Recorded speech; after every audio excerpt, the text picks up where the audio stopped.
Hi friends, welcome to Harish academy.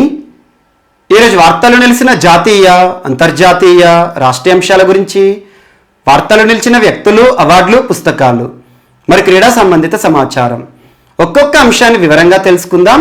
ఈరోజు మన first topic వచ్చేసి హెన్లీ అండ్ పార్ట్నర్స్ సంస్థ విడుదల చేసిన పాస్పోర్ట్ ఇండెక్స్ వార్తలు నిలిచింది. పాస్పోర్ట్ సూచి అంటున్నాం.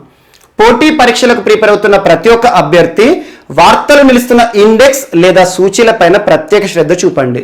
ఏదైనా సూచి వార్తలు నిలిస్తే ఆ సూచిని విడుదల చేసే సంస్థ ఏది, ఆ సంస్థ యొక్క ప్రధాన కార్యాలయం ఎక్కడ ఉంది, ఆ సూచిలో భారతదేశం యొక్క స్థానం ఎంత, అగ్రస్థానంలో నిలిచిన దేశాలేవి, ఎన్ని అంశాలను లేదా ఏ అంశాలను ఎన్ని దేశాలను పరిగణలోకి తీసుకొని ఆ సూచిని విడుదల చేయడం జరిగింది. ఇలాంటి అంశాలపైన ప్రత్యేక శ్రద్ధ చూపండి. తరచూ పోటీ పరీక్షల్లో వార్తలు నిలుస్తున్న సూచీల గురించి ప్రశ్నలు అడుగుతూనే ఉన్నారు. ఈరోజు పాస్పోర్ట్ ఇండెక్స్, పాస్పోర్ట్ సూచి అంటున్నా. ఈ సూచిని విడుదల చేసి వార్తలు నిలిచిన సంస్థ ఏది అంటే హెన్లీ అండ్ పార్ట్నర్స్. హెన్లీ అండ్ పార్ట్నర్స్ అనే సంస్థ తరచూ పాస్పోర్ట్ ఇండెక్స్ ని విడుదల చేస్తూ వార్తలు నిలుస్తుంది. సో ఈరోజు వార్తలు నిలిచిన సంస్థ కాబట్టి ఈ సూచిని విడుదల చేసే సంస్థ ఏంటి? హెన్లీ అండ్ పార్ట్నర్స్. ఈ సంస్థ యొక్క ప్రధాన కార్యాలయం ఎక్కడ ఉంది అంటారు రానున్న పోటీ పరీక్షల్లో. ఎక్కడ? లండన్. చాలా ఇంపార్టెంట్, గుర్తుంచుకోండి. ఇక్కడ లండన్ అనే ఒక కామన్ పాయింట్ ని రెండు ఇండెక్స్లతో లింక్ చేస్తాను. ఎగ్జాక్ట్లీ లాస్ట్ 2 days బ్యాక్ ఒక సూచి గురించి మనం చర్చించుకోవడం జరిగింది. ఆ సూచి పేరేంటి? The inclusive internet index 2021. Internet సూచి 2021 అని చెప్పేసి లాస్ట్ 2 days బ్యాక్ మీకు చెప్పడం జరిగింది. ఆ సూచిలో భారతదేశం యొక్క స్థానం ఎంత అన్నాను? 49th place. అగ్రస్థానంలో నిలిచిన దేశం ఏమని చెప్పాను? స్వీడన్. ఆ సూచిని విడుదల చేసి వార్తలు నిలిచిన సంస్థ ఏమని చెప్పాను? The economist intelligence unit. The economist intelligence unit అనే సంస్థ యొక్క ప్రధాన కార్యాలయం ఎక్కడని చెప్పాను? London. So with in span of 2 days లో రెండు సూచీలు వార్తలు నిలిచాయి. ఒకటి the inclusive internet index 2021 and ఈ రోజు వార్తలు నిలిచిన పాస్పోర్ట్ ఇండెక్స్. ఈ రెండు సూచీలకి సంబంధించి ఆ సూచీలను విడుదల చేసే రెండు సంస్థలు ఏవైతే ఉంటాయో ఆ రెండు సంస్థల యొక్క ప్రధాన కార్యాలయం కామన్ పాయింట్ లండన్. సో ఏదైనా టాపిక్ వార్త నిలిస్తే, ఏదైనా హెడ్ క్వార్టర్ వార్త నిలిస్తే, కన్జిక్యూటివ్ గా ఒకే హెడ్ క్వార్టర్ వార్త నిలిస్తే దాన్ని లింక్ చేసుకోండి, సులభంగా గుర్తొస్తుంది. సో అలా లండన్ హెడ్ క్వార్టర్ గా పనిచేస్తున్న సంస్థ ది ఎకనామిస్ట్ ఇంటెలిజెన్స్ యూనిట్. ఆ సంస్థ విడుదల చేసిన సూచి ఏంటి? లాస్ట్ 2 days బ్యాక్ మనకి internet index, the inclusive internet index. ఈ రోజు వార్తలు ఇచ్చిన సంస్థ ఏంటి?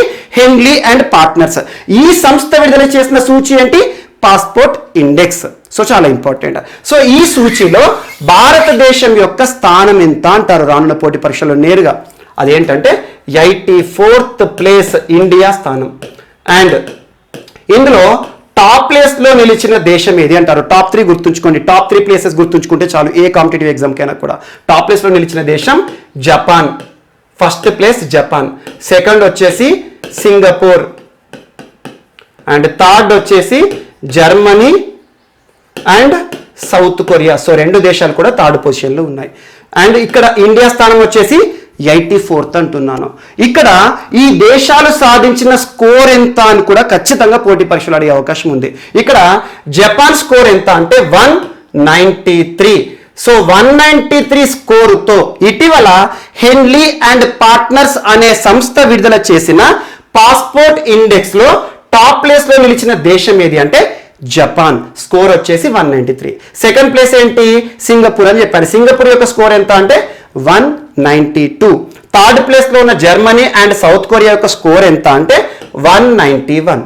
ఇక్కడ 84th పొజిషన్ లో ఉన్న భారతదేశం యొక్క స్కోర్ ఎంత అంటే మనకి 58. చాలా ఇంపార్టెంట్. సో ఈ స్కోరు అంటున్నాను. ఈ స్కోర్ కూడా ఇంపార్టెంట్ అంటున్నాను. ఎందుకు ఇంపార్టెంట్ అంటే ఈ స్కోర్ ఆధారంగానే ర్యాంకింగ్స్ ఇవ్వబడ్డాయి. అసలు ఈ స్కోర్ ఏం సూచిస్తుంది అంటే సింపుల్ గుర్తుంచుకోండి. ఇక్కడ జపాన్ ఎగ్జాంపుల్గా తీసుకుంటున్నాను.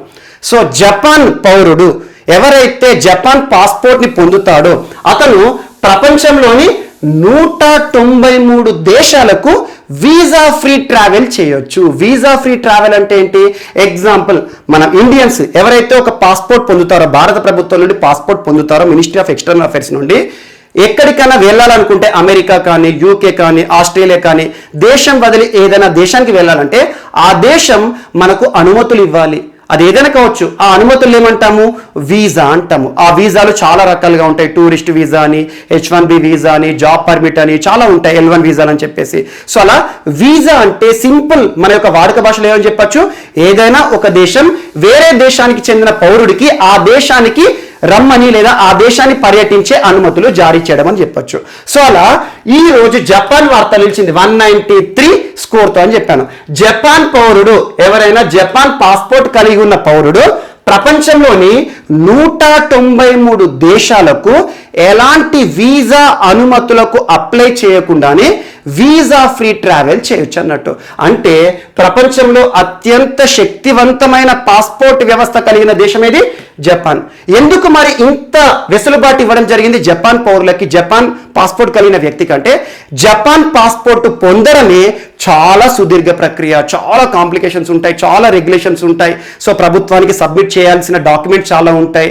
అండ్ క్రైమ్ రిపోర్ట్స్ కానివ్వండి, క్రైమ్ ఇన్వెస్టిగేషన్ గురించి కానివ్వండి, చాలా క్షుణ్ణంగా అబ్జర్వ్ చేస్తారు. సో అలా ఒక్కసారి జపాన్ పాస్పోర్ట్ వచ్చిందనుకోండి, ఆ పాస్పోర్ట్ కలిగి ఉన్న వ్యక్తి ప్రపంచంలోని 193 దేశాలకు, ఇక ఏ దేశానికి వెళ్ళాలనుకున్న ఈ 193 లిస్ట్ ఏదైతే ఉంటుందో అందులో ఏ దేశానికి వెళ్ళాలన్నా కూడా ఆ దేశానికి సంబంధించి ఎలాంటి అనుమతులు పొందాల్సిన అవసరం లేదు. నేరుగా పాస్పోర్ట్ ఉంటాయి, ఆ దేశాల్లో పర్యటించవచ్చు. ఇక్కడ సింగపూర్ 192 అంటున్నాను. సో ప్రపంచంలో 192 నేషన్స్ కి సింగపూర్ పాస్పోర్ట్ కలిగిన వాడు వీసా ఫ్రీ ట్రావెల్ చేయొచ్చు అన్నట్టు. అండ్ ఇక్కడ జర్మనీ, సౌత్ కొరియా అంతా 191. ఇక్కడ ఇండియా విషయానికి వస్తే ఇండియా 84th పొజిషన్లో ఉంది. ఇండియన్ సిటిజన్ మనకు ఎవరికైనా పాస్పోర్ట్ ఉందనుకోండి, మన పాస్పోర్ట్ ఉంటే లిస్టెడ్ 58 నేషన్స్ అని ఉంటాయి, 58 దేశాలు. ఈ 58 దేశాల్లో ఎలాంటి వీసా అనుమతులు పొందకుండానే, వీసా అనుమతుల కోసం ఎలాంటి అప్లికేషన్ పెట్టుకోకుండానే మన భారతదేశ పౌరుడు, పాస్పోర్ట్ ఉన్న పౌరుడు పర్యటించి రావచ్చు అన్నట్టు. సో అలా ఈ స్కోరింగ్ అనేది సులభతర ప్రక్రియ వీసాకు సంబంధించిన అంశాన్ని దృష్టిలో ఉంచుకొని ఇవ్వడం జరిగింది. So 193, 192, 191, India 58. సో ఈ స్కోర్ ఏదైతే ఉంటుందో అన్ని దేశాల్లో ఆ పాస్పోర్ట్ కలిగిన పౌరుడు సులభతర ప్రయాణము, వీసా ఫ్రీ ట్రావెల్ చేయొచ్చు అన్నట్టు. సో అలా అత్యధిక దేశాలను ఎలాంటి అనుమతులు లేకుండా చుట్టుముట్టే పౌరుడు ఎవరు? జపాన్ అన్నట్టు. అండ్ ఇక్కడ ఇంకొక అంశాన్ని లింక్ చేసుకోండి, లాస్ట్ పాయింట్. సో ఇటీవల గడిచిన జనవరి మాసం, సో జనవరి 2021లో పాస్పోర్ట్ ఇండెక్స్ గురించి మీకు చెప్పడం జరిగింది. ఈ రోజు మరొకసారి పాస్పోర్ట్ ఇండెక్స్ అంటున్నాను. తరచూ వార్తలు నిలిచే సంస్థ అని ఇందాకే మీకు చెప్పాను, హెన్లీ అండ్ పార్ట్నర్స్ సంస్థ తరచూ పాస్పోర్ట్ ఇండెక్స్ ని విడుదల చేస్తుందని చెప్పాను. యాక్చువల్గా ప్రతి సంవత్సరంలో 4 సార్లు హెన్లీ అండ్ పార్ట్నర్స్ అనే సంస్థ ఈ పాస్పోర్ట్ ఇండెక్స్ ని విడుదల చేస్తూ ఉంటుంది. ఏదైనా సూచి ఎవ్రీ ఇయర్ మనం చూస్తాం, కానీ ఈ పాస్పోర్ట్ ఇండెక్స్ అనేది ప్రతి 3 నెలలకు ఒకసారి విడుదల చేయడం జరుగుతుంది. లాస్ట్ జనవరి మాసంలో సూచి ఏదైతే ఉంటుందో అందులో భారతదేశం యొక్క స్థానం ఎంత అంటే 85th అని చెప్పాను. ఒకసారి క్రాస్ వెరిఫై చేయండి. ఈ రోజు 84th అని చెప్పడం జరిగింది, అంటే ఒక స్థానం ఎగబాకింది భారతదేశం. సో ఇది ఒకటి గుర్తుంచుకోండి. సో ఇది Q1 రిపోర్ట్, అంటే ఫస్ట్ క్వార్టర్కి సంబంధించి. ఈ రోజు Q2 పాస్పోర్ట్ ఇండెక్స్ వార్త నిలిచింది. దీనికి సంబంధించిన సంస్థ ఏంటి? హెన్లీ అండ్ పార్ట్నర్స్ అనే సంస్థ, లండన్ ప్రధాన కార్యాలయంగా పనిచేస్తున్న సంస్థ. అండ్ నెక్స్ట్ ఈరోజు ఒక ఇన్స్టిట్యూట్ వార్త నిలిచింది, Haffkine institute for training, research and testing. Haffkine institute for training, research and testing అనే సంస్థ ఈరోజు వార్త నిలిచింది. దేనికి సంబంధించి అంటే కోవాక్సిన్ కి సంబంధించి అనుమతులు పొందుతూ.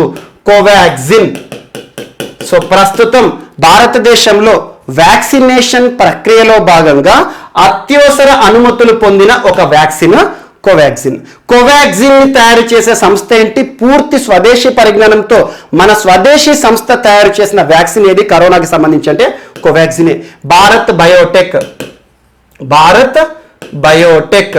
సో భారత్ బయోటెక్ సంస్థ 2 సంస్థల సహకారంతో కోవాక్సిన్ వ్యాక్సిన్ ని తయారు చేయడం జరిగింది. కోవాక్సిన్ వ్యాక్సిన్ కరోనాకి వ్యతిరేకంగా పనిచేసే వ్యాక్సిన్. ఆ 2 సంస్థలు ఏంటి?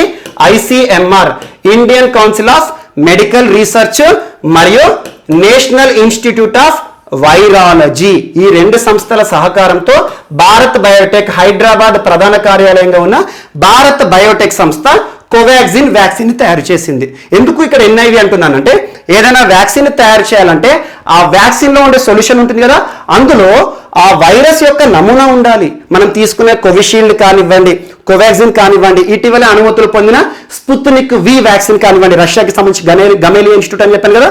సో ఏ వ్యాక్సిన్ తీసుకున్నా, ఏ వ్యాక్సిన్ ని ఎందుకోసం అయితే మనం ఇస్తున్నామో ఆ వ్యాధికి సంబంధించి కారణమైన వైరస్లు ఉంటాయి కదా, ఆ వైరస్ యొక్క నమూనా అందులో ఉంటుందన్నట్టు. అటెన్యూయేటెడ్ కానివ్వండి, కంప్లీట్లీ డార్మెంట్ స్టేజ్లో ఉంటుంది. ఇది ఒకటి ఇంపార్టెంట్. సో అలా కోవాక్సిన్ తయారు చేసిన సంస్థ ఏంటి?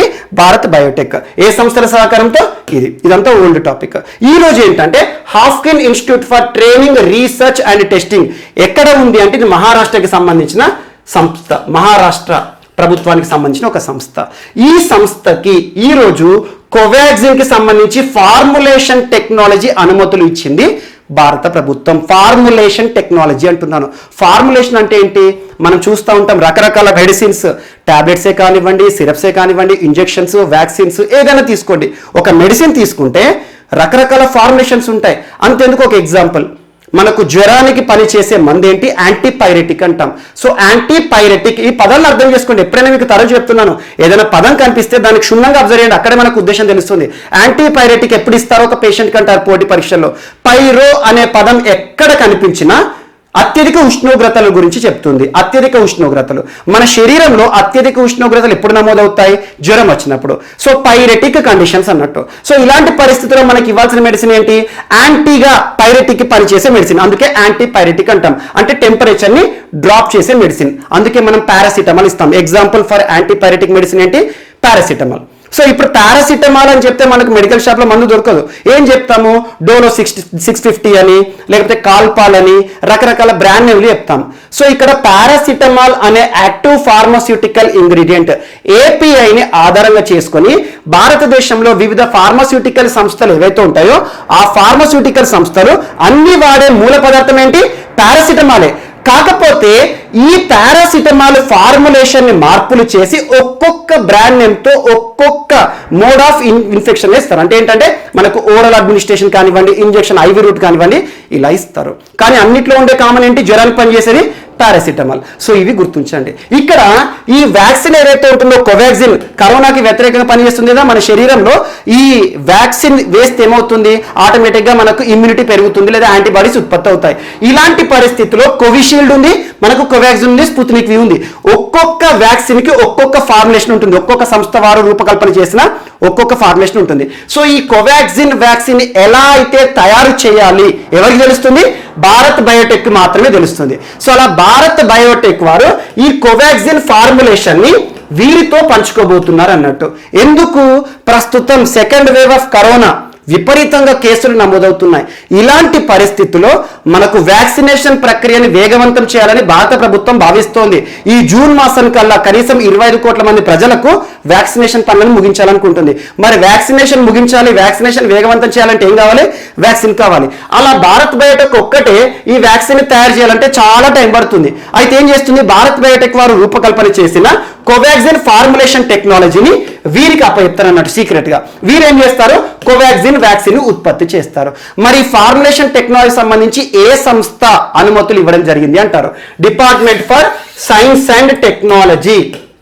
So department for science and technology వారి నుండి అనుమతులు పొందిన సంస్థ కోవాక్సిన్ ఫార్ములేషన్ కి సంబంధించి భారత్ బయోటెక్ నుండి పొందిన సంస్థ ఏదంటే Haffkine institute of training, research and testing, మహారాష్ట్రకి సంబంధించిన సంస్థ. అంటే కోవాక్సిన్ వ్యాక్సిన్ ని వీరు కూడా తయారు చేస్తారు అన్నట్టు రానున్న సంవత్సరం పాటు. సో సంవత్సర కాలం మాత్రమే ఆ ఫార్ములేషన్ ఆధారంగా వీరి నుండి మనకి కోవాక్సిన్ అనేది రాబోతుంది మార్కెట్లోకి. ఇది ఒకటి ఇంపార్టెంట్. ఎందుకంటే ఏదైనా ఫార్ములేషన్ విషయంలో పేటెంట్స్ ఉంటాయి ఒక్కొక్క సంస్థకు సంబంధించి చిన్న చిన్న మెడిసిన్కి. అలాంటి ఫార్ములేషన్ ట్రాన్స్ఫర్ అంటే మామూలు విషయం కాదు. సో భారత ప్రభుత్వం జోక్యం చేసుకుని భారత్ బయోటెక్ వారు రూపకల్పన చేసిన వ్యాక్సిన్ ఫార్ములాని, కోవాక్సిన్ ఫార్ములాని వీరికి అప్పచెప్పడం జరిగింది. రానున్న 1 year పాటు వీరు ఉత్పత్తి చేస్తారన్నట్టు. అండ్ నెక్స్ట్, ఈరోజు భారత సైన్యం వార్తలు నిలిచింది. భారత సైన్యం, మిలిటరీ అంటున్నాను. So special powers. సో మిలిటరీకి సంబంధించి ఒక విన్యాసం, ఆ విన్యాసం పేరు గుర్తుంచుకోండి, కంజార్. కంజార్ ఎక్సర్సైజెస్. కంజార్ ఎక్సర్సైజ్, కంజార్ విన్యాసం. మనకు భారతదేశంలో త్రివిధ దళాలు ఉంటాయి: Indian navy, Indian air force, Indian military. So army, నావికా దళం, వైమానిక దళం. సో త్రివిధ దళాలకు సంబంధించి ఏ ఎక్సర్సైజెస్ అయితే వార్తలు నిలుస్తున్నాయో, నావికా విన్యాసాలు కానివ్వండి, వైమానిక విన్యాసాలు కానివ్వండి, మిలిటరీ విన్యాసాలు కానివ్వండి, వాటిపైన ప్రత్యేక శ్రద్ధ చూపండి. ఈ రోజు త్రివిధ దళాల్లో ఒకటైనా మిలిటరీ అంటున్నాను. సో స్పెషల్ ఫోర్సెస్ ఎక్సర్సైజ్ అనొచ్చు.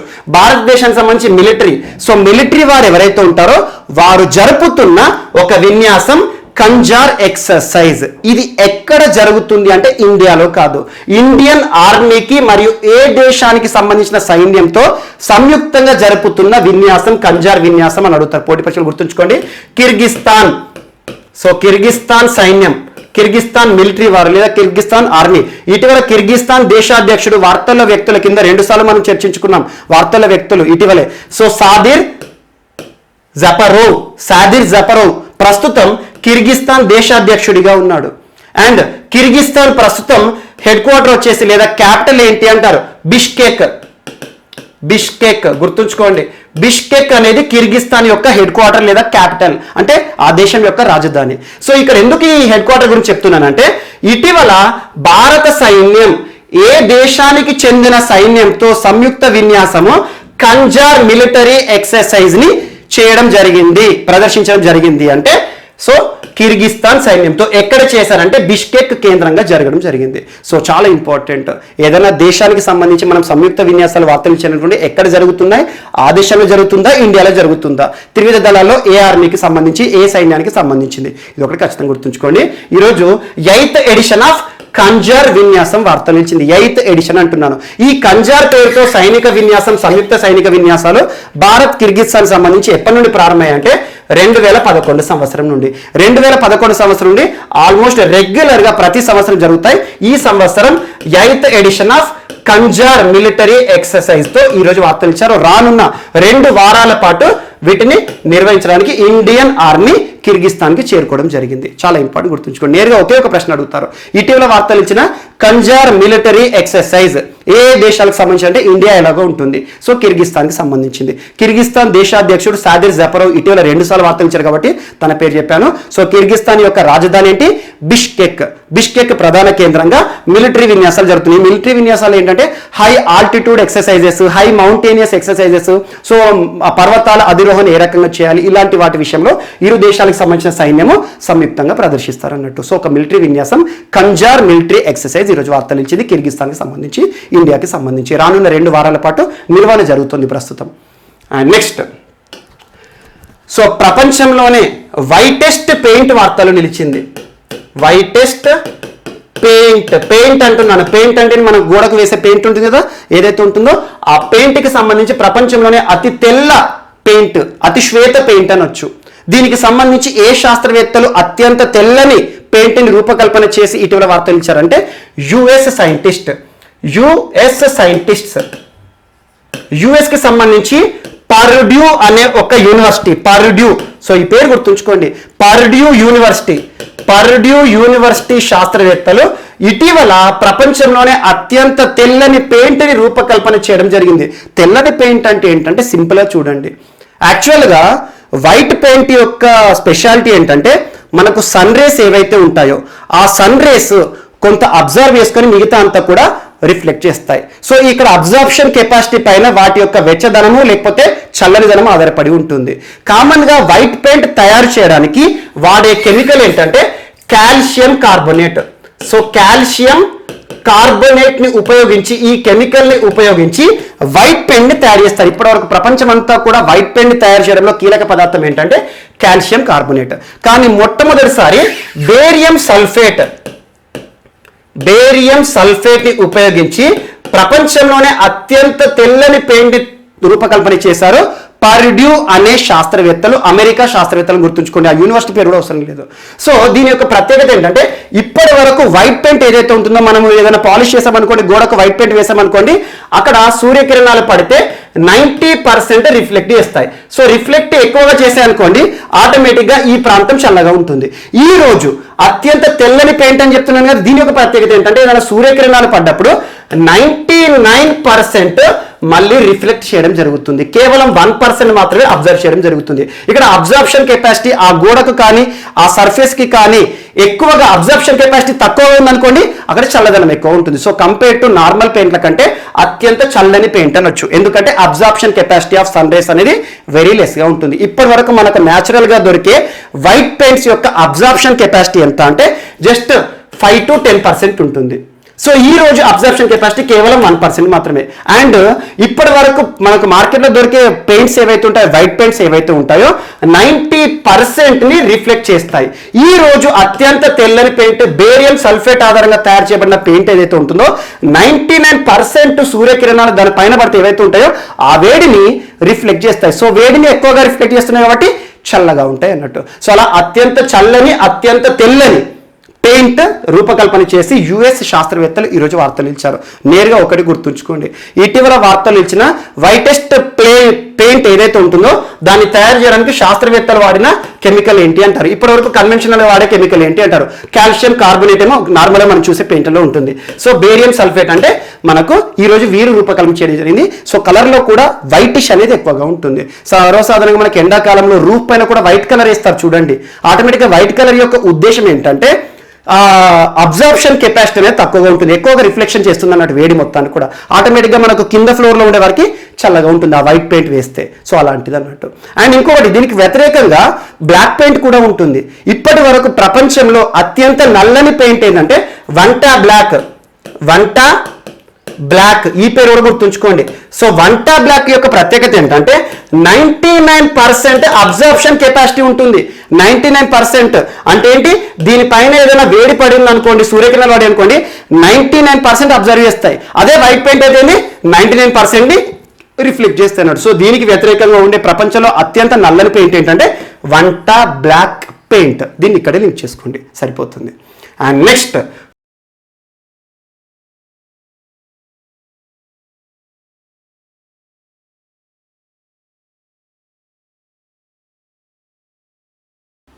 సో ఈరోజు మన నెక్స్ట్ టాపిక్ వచ్చేసి మహిళలకి సంబంధించి ఒక నివేదిక వార్తలు నిలిచింది. సో మహిళలకి సంబంధించి ఒక నివేదిక అంటున్నాను, ఒక రిపోర్ట్.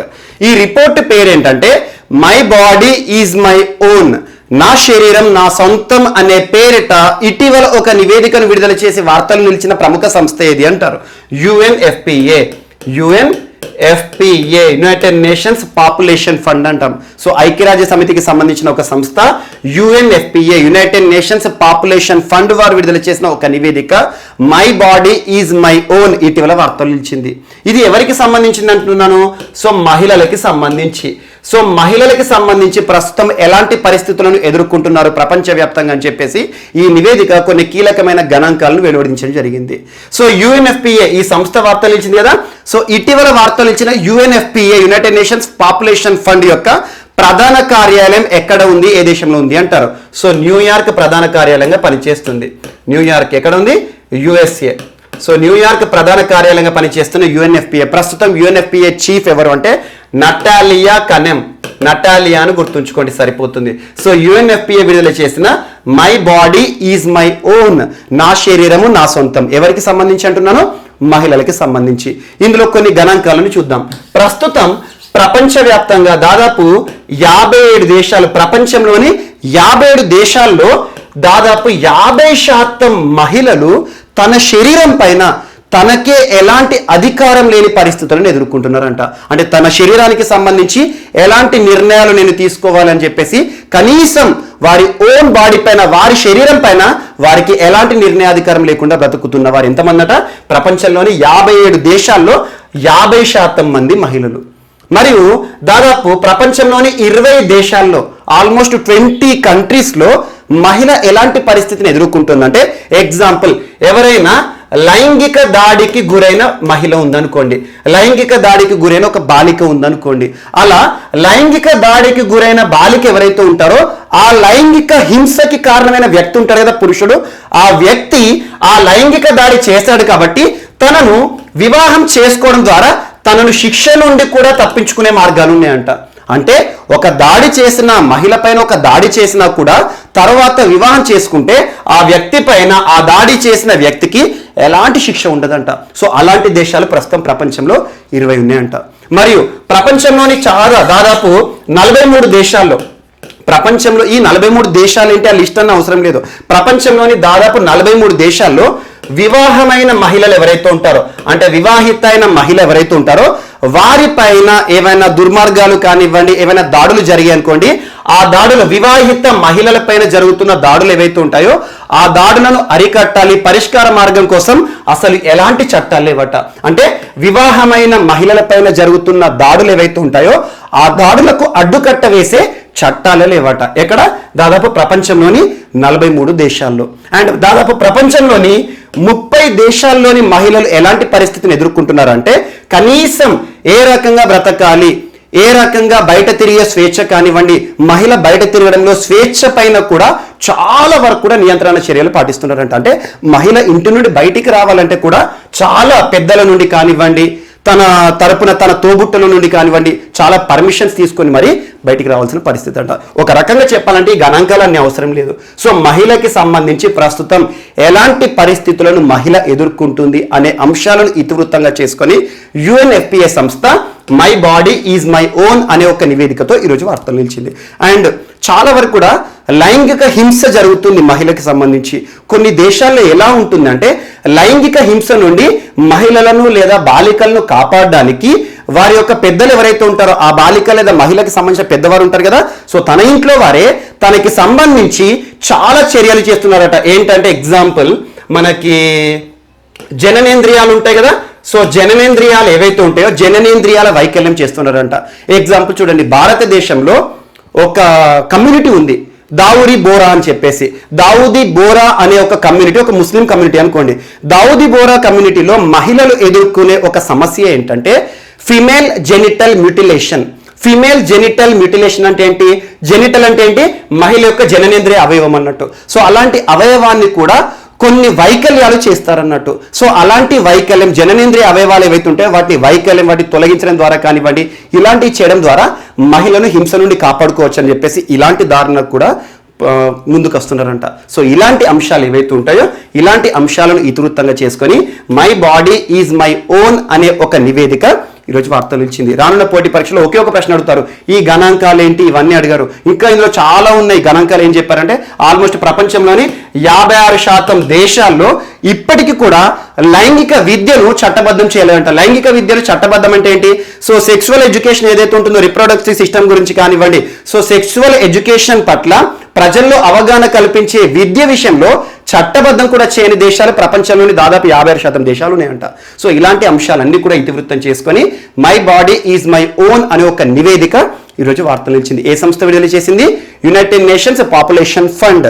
సో ఈ సంస్థ యొక్క ప్రధాన కార్యాలయం ఎక్కడ ఉంది? ఎందుకంటే వార్తలు ఇచ్చింది కదా, సో న్యూయార్క్ USA. దీనికి ఈ సంస్థకి సంబంధించి ప్రస్తుతం హెడ్గా, డైరెక్టర్గా, చీఫ్గా ఎవరున్నారో నటాలియా కనెమ్ గారు. సో ఇది ఒకటి గుర్తుంచుకుంటే సరిపోతుంది. అండ్ నెక్స్ట్, సో ఈరోజు మరొక రిపోర్ట్ వార్తలు ఇచ్చింది, global food policy report. Global food policy report. ఈ రిపోర్ట్ విడుదల చేసిన సంస్థ IFPRI. So international food policy research institute. IFPRI international food policy research institute, దీని యొక్క full form abbreviation. So IFPRI ఈరోజు వార్తలు ఇచ్చింది. దీని యొక్క ప్రధాన కార్యాలయం హెడ్ క్వార్టర్ ఎక్కడ అంటారు? సో వాషింగ్టన్ DC ఎక్కడ ఉంది? USA లో ఉంది. సో ఈ సంస్థ విడుదల చేసిన ఒక report global food policy report. వార్తలు నిలుస్తున్న నివేదికలు ఏవైతే ఉంటాయో ఖచ్చితంగా చూడండి. అందులో ఉండే గణాంకాలు గుర్తున్నా లేకున్నా ఆ రిపోర్ట్ విడుదల చేసే సంస్థ ఏంటి, ఆ సంస్థ యొక్క ప్రధాన కార్యాలయం ఎక్కడ ఉంది, వీటిపైన ప్రత్యక్ష శ్రద్ధ చూపండి. సో ఈ రిపోర్ట్ యొక్క ట్యాగ్ లైన్ ఏంటంటే transforming food systems after COVID-19 పరిస్థితుల తర్వాత ఆహార వ్యవస్థ కానివ్వండి, ఆహారపు అలవాట్లు ఏ రకంగా ట్రాన్స్ఫార్మ్ చెందుతున్నాయి, ఇలాంటి అంశాన్ని ఇతివృత్తంగా చేసుకుని ఒక రిపోర్ట్ వార్తలు ఇచ్చింది. ఇందులో ఇండియా గురించి ఏం చెప్తున్నారంటే ప్రపంచంలో కరోనా విపత్కర పరిస్థితుల కాలంలో, అంటే గడిచిన సంవత్సరం మార్చి మాసం ఉంది కదా, 2020 మార్చి మాసం నుండి మనకు దేశవ్యాప్తంగా లాక్డౌన్ అమల్లోకి వచ్చింది. మన దేశంలోనే కాదు, ప్రపంచంలోని చాలా దేశాల్లో లాక్డౌన్ ఇవ్వని, చాలా దేశాలుగా అన్ని దేశాలు కూడా లాక్డౌన్ అమలు చేశాయి. కానీ లాక్డౌన్ అమలు చేసిన దేశాల్లో మొదటి వరుసలో ఉన్న దేశాల వర్గీకరణ కనుక చూస్తే మన ఇండియా ఉంటుంది. అంటే మొదటగా ప్రికాషనరీగా మనం ముందుగానే లాక్డౌన్ వేయడం జరిగింది. ఇలాంటి పరిస్థితుల్లో చాలా మంది యొక్క అసలు ఇన్కమ్ సోర్స్ పోవడం, ఉపాధి ప్రశ్నార్థకం అవ్వడం, లాక్డౌన్లో చాలా మంది వలస కార్మికులు స్వస్థలాలకు చేరుకోవడం, ఇలాంటి పరిస్థితుల కాలంలో ఆహార సమస్యలు ఎదుర్కొన్నారంట. అలాంటి ఆహార సమస్యలు ఎదుర్కొన్న వారు ఎవరైతే ఉంటారో ప్రస్తుతం దేశంలో 50% మంది కేవలం లాక్డౌన్ పరిస్థితుల కాలంలో పెరిగారంట. సో అలా 50% మంది బిఫోర్ కరోనా, ఆఫ్టర్ కరోనా ఆహార వ్యవస్థ విషయంలో ముఖ్యంగా వారు తీసుకునే ఆహారపు అలవాట్లు కూడా మార్పు చెందుతున్నాయంట.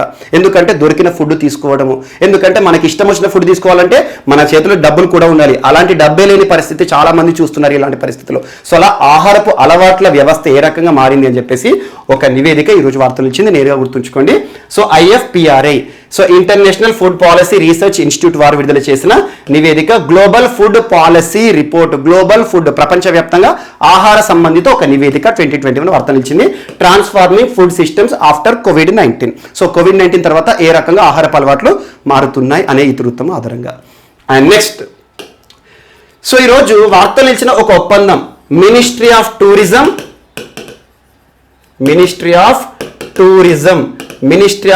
పర్యాటక మంత్రిత్వ శాఖకి మరియు 2 సంస్థల మధ్య కుదిరిన ఒక ఒప్పందం. ఫస్ట్ సంస్థ వచ్చేసి క్లియర్ ట్రిప్ అనే ఒక ప్రైవేట్ సంస్థ. Clear trip and is my trip, 2 సంస్థల పేరు గుర్తుంచుకోండి. Is my trip. So clear trip and is my trip ఈ 2 కూడా ప్రైవేట్ సంస్థలు. ఎగ్జాంపుల్ చూడండి, మనం పర్యాటకానికి సంబంధించి ఎటైనా టూరిస్ట్ ప్రాంతాలను విజిట్ చేయాలనుకుంటే మేక్ మై ట్రిప్ మనందరికీ సుపరిచితం. సో మేక్ మై ట్రిప్ లాగానే ఇవి కూడా కొన్ని టూరిజంకి సంబంధించి భారతదేశంలో పర్యాటక రంగానికి సంబంధించి ప్రముఖ ప్రైవేట్ సంస్థలు. ఈ 2 ప్రైవేట్ సంస్థలతో ఈరోజు మినిస్ట్రీ ఆఫ్ టూరిజం భారత ప్రభుత్వం కుదుర్చుకున్న ఒప్పందం వార్తలు ఇచ్చింది. దేనికి సంబంధించి?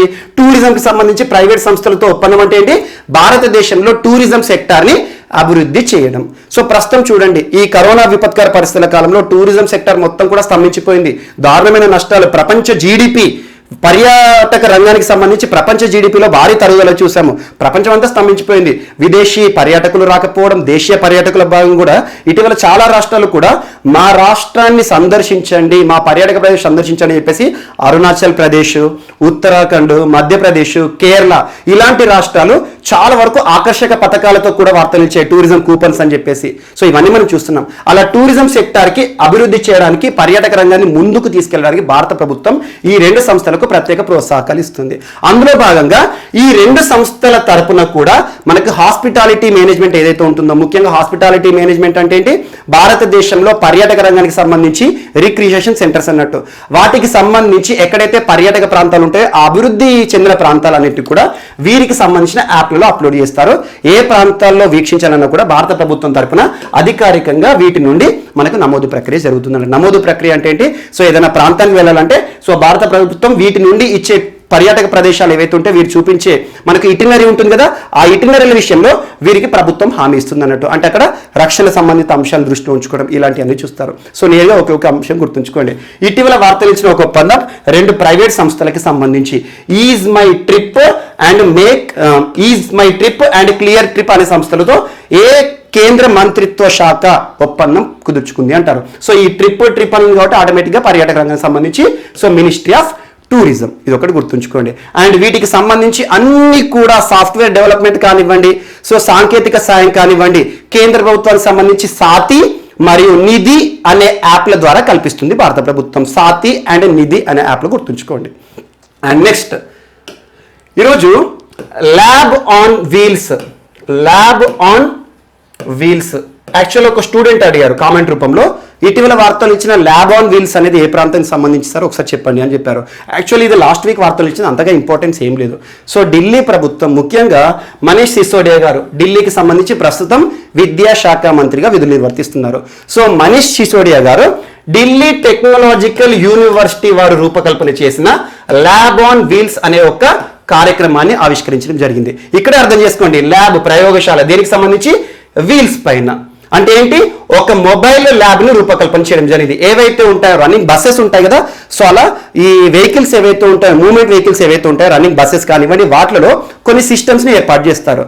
సో ఆ సిస్టమ్స్లో కొంతమంది పర్యవేక్షకులు ఉంటారు. యూనివర్సిటీ స్టూడెంట్స్ ఎవరైతే ఉంటారో, ఉన్నత విద్యను అభ్యసిస్తున్న యూనివర్సిటీ స్టూడెంట్స్ ఎవరైతే ఉంటారో, టీచర్ ఈస్ట్ స్టూడెంట్స్ అంటే ఒక్కొక్క యూనివర్సిటీ స్టూడెంట్కి చిన్న విద్యార్థులు ఎవరైతే ఉంటారో మనకు పాఠశాల విద్యను అభ్యసించే విద్యార్థులు ఉంటారు కదా, వారిని రేషియో మెయింటైన్ చేస్తారు అన్నాడు 1:6, 1:8 అని చెప్పేసి.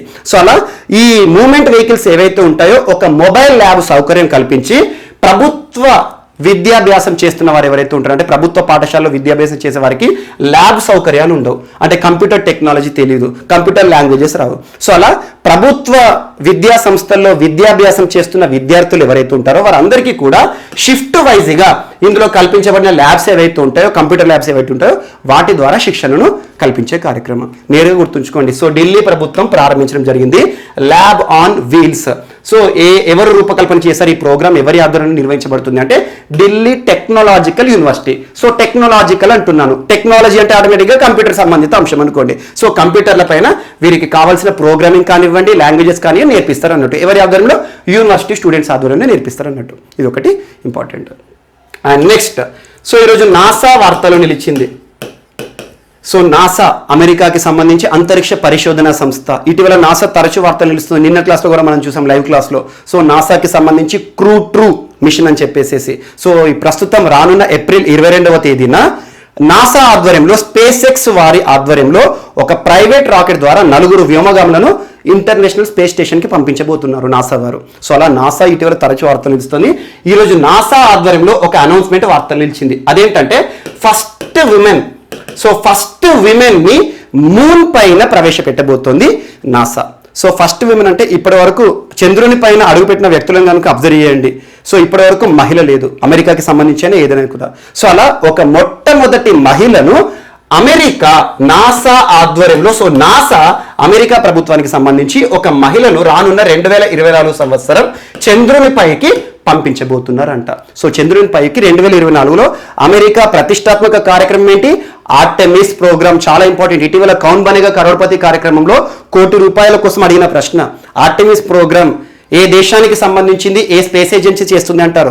So NASA America space agency అమెరికాకి సంబంధించింది. సో ఆర్టెమిస్ ప్రోగ్రాంలో భాగంగా ఇప్పటికే చాలా అంశాలు మనం చూస్తాం. నాసా వారు నోకియా సంస్థతో కూడా ఒప్పందం కుదుర్చుకోవడం చూసాం. ముఖ్యంగా ఏదైతే 4G సెల్యులార్ నెట్వర్క్ ఉంటుందో చంద్రుని పైన కూడా కొన్ని టవర్లను ఏర్పాటు చేస్తున్నారు.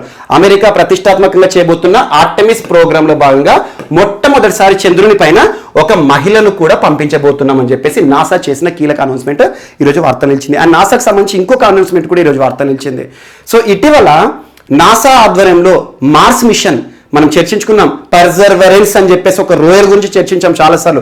పర్జర్వరెన్స్ రోయర్ ఇటీవల వార్త నిలిచింది. ఏ దేశానికి సంబంధించింది, ఎవరు లాంచ్ చేశారంటారు? అమెరికాకి సంబంధించి నాసా వారు లాంచ్ చేశారు పర్జర్వరెన్స్ రోయర్. దేనికి సంబంధించి?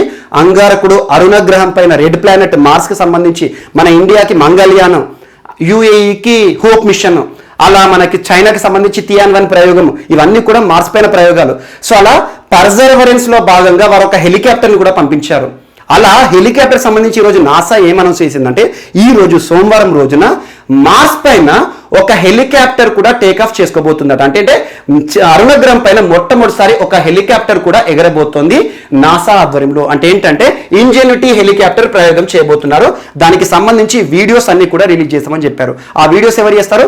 పర్జర్వరెన్స్ రోయర్ వారు ఆ వీడియోని క్యాప్చర్ చేయడం జరుగుతుంది. ఏదైతే ఉంటుందో అక్కడ జరుగుతున్న ప్రక్రియ అంతా కూడా క్యాప్చర్ చేస్తారు. పర్జర్వరెన్స్ రోయర్ ఏ దేశానికి సంబంధించింది? అమెరికాకి సంబంధించి ప్రస్తుతం మార్స్ పైన చాలా ఫోటోలు పంపిస్తుంది, వీడియోలు పంపిస్తుంది. ఈ రోజు మనకి మార్స్ పైన మొట్టమొదటిసారి ఒక హెలికాప్టర్ కూడా ఎగరబోతోంది. సో దానికి సంబంధించి మనం రేపటి రోజు చూద్దాము. సో అదొకటి కూడా ఈరోజు నాసాకి సంబంధించి వార్తలు నిలిచింది. And next persons in the news. So ఈరోజు మన నెక్స్ట్ టాపిక్ వచ్చేసి వార్తల్లో వ్యక్తులు. ఈరోజు వార్తలు నిలిచిన ఫస్ట్ పర్సన్ భూమిధర్ బర్మన్ గారు. భూమిధర్ బర్మన్ పేరు గుర్తుంచుకోండి, ఇంపార్టెంట్ పర్సన్. అస్సాం రాష్ట్ర మాజీ ముఖ్యమంత్రి. అస్సాం రాష్ట్రానికి 2 సార్లు 1996 అండ్ 2010 సమయంలో ముఖ్యమంత్రిగా విధులు నిర్వర్తించిన కాంగ్రెస్ సీనియర్ ప్రముఖులు భూమిధర్ బర్మన్ గారు ఈరోజు తుదిశ్వాస విడుస్తూ వార్తలు నిలిచారు. రానున్న పోటీ పరీక్షలో తనకు సంబంధించి నేరుగా ఒకే ఒక ప్రశ్న అడుగుతారు. ఇటీవల వార్తలు నిలిచిన సీనియర్ రాజకీయ ప్రముఖులు, కాంగ్రెస్ పార్టీ సీనియర్ ప్రముఖులు భూమిధర్ బర్మన్ గారు ఏ రాష్ట్రానికి మాజీ ముఖ్యమంత్రిగా విధులు నిర్వర్తించడం జరిగింది అంటారు. సో అస్సాం రాష్ట్ర మాజీ ముఖ్యమంత్రి భూమిధర్ బర్మన్ గారు ఈరోజు మరణిస్తూ వార్తలు నిలిచారు. అండ్ నెక్స్ట్ మరొక సీనియర్ రాజకీయ నాయకులు బచీ సింగ్ రావత్. బచ్చీ సింగ్ రావత్ పేరు గుర్తుంచుకోండి. సో బచ్చీ సింగ్ రావత్ గారు ఈరోజు మరణిస్తూ వార్తలు ఇచ్చారు. ఏ రాష్ట్రానికి సంబంధించిన వ్యక్తి అంటే ఉత్తరాఖండ్ రాష్ట్రానికి సంబంధించిన వ్యక్తి. సో ఉత్తరాఖండ్ రాష్ట్రానికి సంబంధించి సీనియర్ రాజకీయ ప్రముఖులు, సో రాజకీయ ప్రముఖులు అంటున్నాను, ఏ పార్టీకి సంబంధించిన వ్యక్తి అంటే భారతీయ జనతా పార్టీ బీజేపీ పార్టీకి సంబంధించి సీనియర్ రాజకీయ ప్రముఖులు ఈరోజు మరణిస్తూ వార్తలు ఇచ్చారు బచ్చీ సింగ్ రావత్ గారు. అండ్ వాజ్పేయి గారు ప్రధానిగా ఉన్నప్పుడు, సో భారత ప్రధానిగా వాజ్పేయి గారు విధులు నిర్వర్తిస్తున్నప్పుడు వాజ్పేయి గారి క్యాబినెట్ లో సైన్స్ అండ్ టెక్నాలజీ మంత్రిత్వ శాఖకి సంబంధించి సహాయ మంత్రిగా విధులు నిర్వర్తించిన బచ్చీ సింగ్ రావత్ గారు అల్మోరా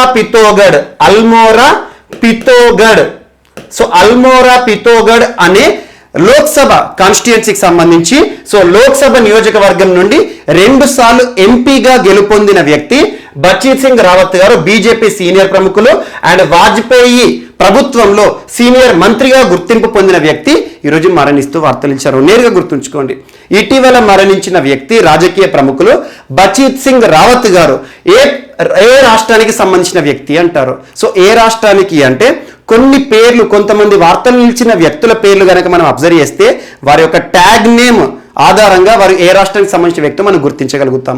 ఎగ్జాంపుల్ ఇక్కడ రావత్ అంటున్నాను. రావత్ అనే పేర్లు అత్యధికంగా ఉత్తరాఖండ్ రాష్ట్రానికి సంబంధించే ఉంటాయి. ప్రస్తుతం ఉత్తరాఖండ్ రాష్ట్ర ముఖ్యమంత్రి ఎవరు? తీరత్ సింగ్ రావత్. అంతకుముందు ముఖ్యమంత్రి ఎవరు? త్రివేంద్ర సింగ్ రావత్. ఈ రోజు మరణించిన బచ్చీ సింగ్ రావత్. సో అలా పేర్ల ఆధారంగా కూడా ఏ రాష్ట్రానికి సంబంధించిన వ్యక్తి గుర్తుపట్టవచ్చు. ఎగ్జాంపుల్ కేరళ రాష్ట్రానికి సంబంధించి నంబూతిరి అనే పేర్లు ఉంటాయి. అచ్యుతన్ నంబూతిరి ఇలాంటి పేర్లు. అదే వెస్ట్ బెంగాల్ రాష్ట్రానికి సంబంధించి అయితే బెనర్జీ, ముఖర్జీ అనే పేర్లు ఉంటాయి. అదే అరుణాచల్ ప్రదేశ్కి అయితే ఖండు అనే పేర్లు ఉంటాయి. అదే మనకి జార్ఖండ్ రాష్ట్రానికి అయితే ఎక్కువగా ముండా అనే పేర్లతో ఎండ్ అవుతాయి. సో కరియా ముండా, అర్జున్ ముండా ఇలాంటి పేర్లు. సో పేర్ల ఆధారంగా కూడా ఆ వ్యక్తి ఏ రాష్ట్రానికి సంబంధించిన వ్యక్తితో గుర్తించవచ్చు. సో అలా బచ్చీ సింగ్ రావత్ గారు ఉత్తరాఖండ్ రాష్ట్రానికి సంబంధించి 2 సార్లు ఎంపీగా గెలుపొందిన లోక్సభ సభ్యుడు అల్మోరా పితోగఢ్ నియోజకవర్గానికి సంబంధించిన వ్యక్తి. సో వాజ్పేయి ప్రభుత్వంలో సాంకేతిక శాఖ మంత్రిగా, సహాయ మంత్రిగా విధులు నిర్వర్తించిన వ్యక్తి ఈరోజు తుదిశ్వాస విడుస్తూ వార్తలు ఇచ్చారు. అండ్ నెక్స్ట్ ఈరోజు వార్తలు నిలిచిన ప్రముఖ పుస్తకం ద క్రిస్మస్ పిగ్ అనే పుస్తకం ఈరోజు వార్తలు నిలిచింది. ఈ పుస్తకాన్ని రచించిన రచయిత ఇంపార్టెంట్, చాలా important, JK rolling. So JK rolling ఈ పేరు చెప్పగానే మనకు గుర్తుకు రావాల్సిన ప్రముఖ ఫ్యాంటసీ స్టోరీ ఏంటి? Harry Potter. చాలా ఇంపార్టెంట్. సో ప్రపంచవ్యాప్తంగా గుర్తింపు పొందిన, కొన్ని కోట్లాది మంది అభిమానులను పొందిన ఒక పుస్తకం హ్యారీ పాటర్ ఫ్యాంటసీ బుక్. రచయిత ఎవరు? జేకే రోలింగ్ గారు. సో జేకే రోలింగ్ రచనా రంగానికి సంబంధించి ఒక రచయితగా ప్రపంచవ్యాప్తంగా గుర్తింపు పొందిన ప్రముఖులు. చాలా తను ప్రతిష్టాత్మక పురస్కారాలు కూడా గెలుచుకున్నారు. లెజెండ్ ఆఫ్ హానర్ కానివ్వండి, టోనీ అవార్డ్. సో రచనా రంగానికి సంబంధించి తను సాధించిన ఘనతలు చాలా ఉన్నాయి. సో ప్రపంచవ్యాప్తంగా గుర్తింపు పొందిన ప్రముఖ రచయిత జేకే రోలింగ్ గారు రచించిన నూతన పుస్తకం ఈరోజు వార్తలు ఇచ్చింది. ఖచ్చితంగా గుర్తుంచుకోండి, ఎందుకంటే కొన్ని పుస్తకాలకు మాత్రమే ఇంపార్టెంట్గా నేను చెప్తాను. ఆ పుస్తకాలు ఏవైతే ఉంటాయో ఇంపార్టెంట్ అని చెప్పి వాటి గురించి చూడండి. సో జేకే రోలింగ్ గారు రచించిన పుస్తకం ద క్రిస్మస్ పిగ్ అనే ఒక పుస్తకం. ఇది యాక్చువల్గా ఇది కూడా ఒక చిల్డ్రన్కి సంబంధించిన పుస్తకం. చిల్డ్రన్కి సంబంధించి ఒక కామిక్ పుస్తకం అనుకోవచ్చు, కామెడీకి సంబంధించింది. 8 years and above age war అందరికీ కూడా ఉపయుక్తంగా ఉంటుంది. ఒక అద్భుతమైన పుస్తకం అని చెప్పేసి తను అభివర్ణిస్తున్నారు ఈ పుస్తకానికి సంబంధించి. సో రానున్న అక్టోబర్ మాసంలో ఈ పుస్తకాన్ని విడుదల చేయబోతున్నారంట. నేరుగా గుర్తుంచుకోండి, రానున్న పోటీ పరీక్షలో ఒకే ఒక ప్రశ్న అడుగుతారు. ఇటీవల వార్తలో నిలిచిన ద క్రిస్మస్ పిగ్ అనే పుస్తక రచయిత పేరేంటి అంటారు, అదొకటే బిట్. సో జేకే రోలింగ్ ప్రపంచవ్యాప్తంగా ఎలా గుర్తింపు పొందారో, ప్రముఖ ఫ్యాంటసీ పుస్తకం, ఫ్యాంటసీ బుక్ ఏంటి? హ్యారీ పాటర్ పుస్తకాన్ని రచించిన రచయిత. సో చాలా ఇంపార్టెంట్ పర్సన్. ఇవి మనకు ఈరోజు వార్తలు నిలిచిన అంశాలు. మిస్లేనియస్ అంశాలు మనం మిగిలిపోతే మాత్రం మనం రేపటి క్లాస్లో యాడ్ చేసుకుని నేర్చుకుందాం. రేపు కలుద్దాం. Thank you.